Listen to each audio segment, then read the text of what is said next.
Hello दोस्तों, study with James में आप सभी का स्वागत है। यदि आप वीर बहादुर सिंह पूर्वांचल यूनिवर्सिटी से बीए कर रहे हैं और प्राचीन इतिहास आपका विषय हो तो इस वीडियो को बहुत ही ध्यान से देखें।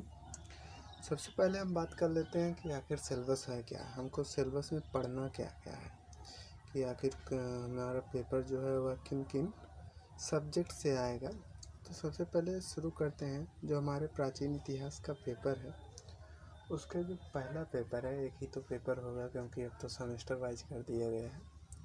तो इसमें जो पहला पेपर है वह है early civilisation of India and world. तो भारत की जो पहली सिविलाइजेशन यानी सभ्यता थी उसके बारे में हमको पढ़ना है, और विश्व की उस समय कौन कौन सी सभ्यताएं थी उन सभी के बारे में हमको अध्ययन करना है।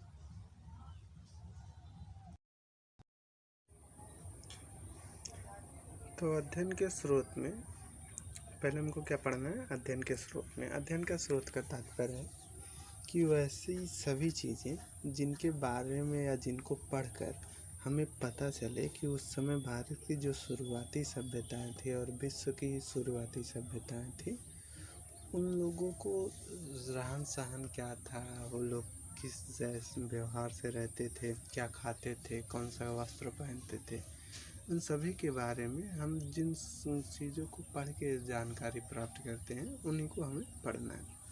तो सबसे पहला इसमें क्या दिया गया है कि पुरातात्विक स्रोत, यानी जो एएसआई होता है या फिर जो पुरातत्व से रिलेटेड सभी वस्तुएं हैं जिनके बारे में हमको पता चलता है, तो खोजबीन के द्वारा या फिर कहीं पर किसी स्थल से जो सभी चीज़ें हमको मिल जाएं उन सभी के द्वारा हमें उस युग के बारे में या फिर जिन जिन सभ्यताओं के बारे में अध्ययन करना है उनसे। फिर उसके बाद हमको पढ़ना है वैदिक साहित्य और वेदांग के बारे में, कि इनके माध्यम से उस समय के हमें धर्म के बारे में कौन कौन सी जानकारियाँ मिलती हैं, रहन सहन के बारे में कौन कौन सी जानकारियाँ मिलती हैं, उन लोगों का समाज कैसा था, इन सभी। और महाभारत में से भी वही है कि महाभारत से हमें उस समय के बारे में कौन कौन सी छोटी छोटी जानकारियाँ मिलती हैं, यही सब हमको पढ़ना है। दूसरा पढ़ना है सिंधु घाटी की सभ्यता।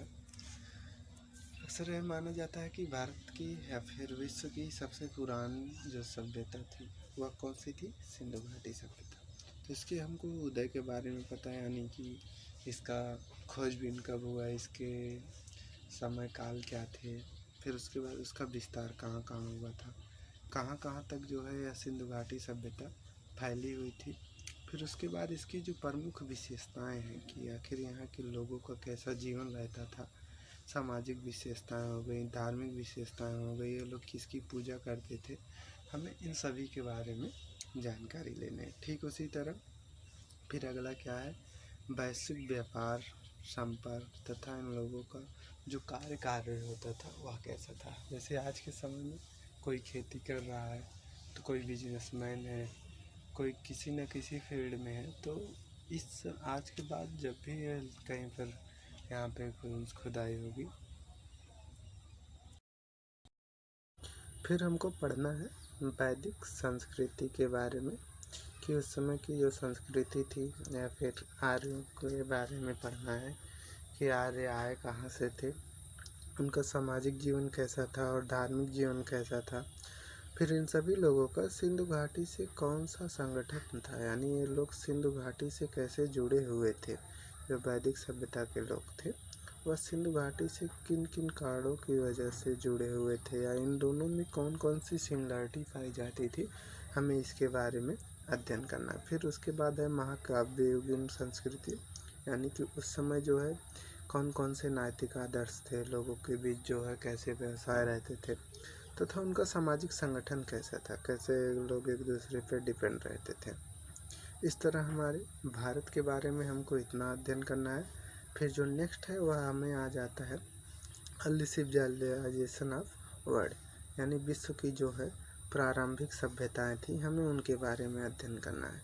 तो सबसे पहले इसमें अध्ययन के स्रोत कौन कौन से हैं, साहित्यिक और पुरातात्विक स्रोत, यानी कि जो भी खुदाई से मिले उन सभी का पुरातत्व से रिलेटेड चीज़ें। और विश्व की नदी घाटी सभ्यताओं का विकास, यानी जो नदी के आसपास जितनी भी सभ्यताओं का डेवलपमेंट हुआ, जितनी भी सभ्यताएं जो है नदी के आसपास विकसित हुई, उन सभी के बारे में हमको अध्ययन करना है। फिर नेक्स्ट है मेसोपोटामिया की सभ्यता। मेसोपोटामिया की सभ्यता में भी हमको यही जानकारी लेनी है कि इसका विकास कहाँ से हुआ, यानी उसका उदय कहाँ से हुआ, फिर यह कहाँ तक फैली थी, इनका सामाजिक और धार्मिक विशेषताएं क्या थी। और इसी मेसोपोटामिया की सभ्यता में हमको सुमेरिया की, बेबीलोन और असीरियन सभ्यता के बारे में भी अध्ययन करना है। नेक्स्ट जो है वह है नील नदी घाटी की सभ्यता। नील नदी की घाटी की सभ्यता का उदय कहाँ हुआ, विकास कहाँ हुआ, और उन लोगों को धार्मिक और राजनीतिक जीवन कैसा था। और इन सब के बाद जो सबसे महत्वपूर्ण टॉपिक है वह है चीन की सभ्यता। सबसे इम्पोर्टेंट विश्व में यही है, चीन की सभ्यता कि आखिर इनका विकास कहाँ हुआ, ये उदय कैसे हुआ, इनके बारे में पता कैसे चला, तथा इनकी कौन कौन सी प्रमुख विशेषताएं हैं, इन सभी के बारे में हमको जानकारी करनी है। और यही हमारे इतना सिलेबस है। तो वीडियो पसंद आया हो तो please subscribe my channel. Thank you.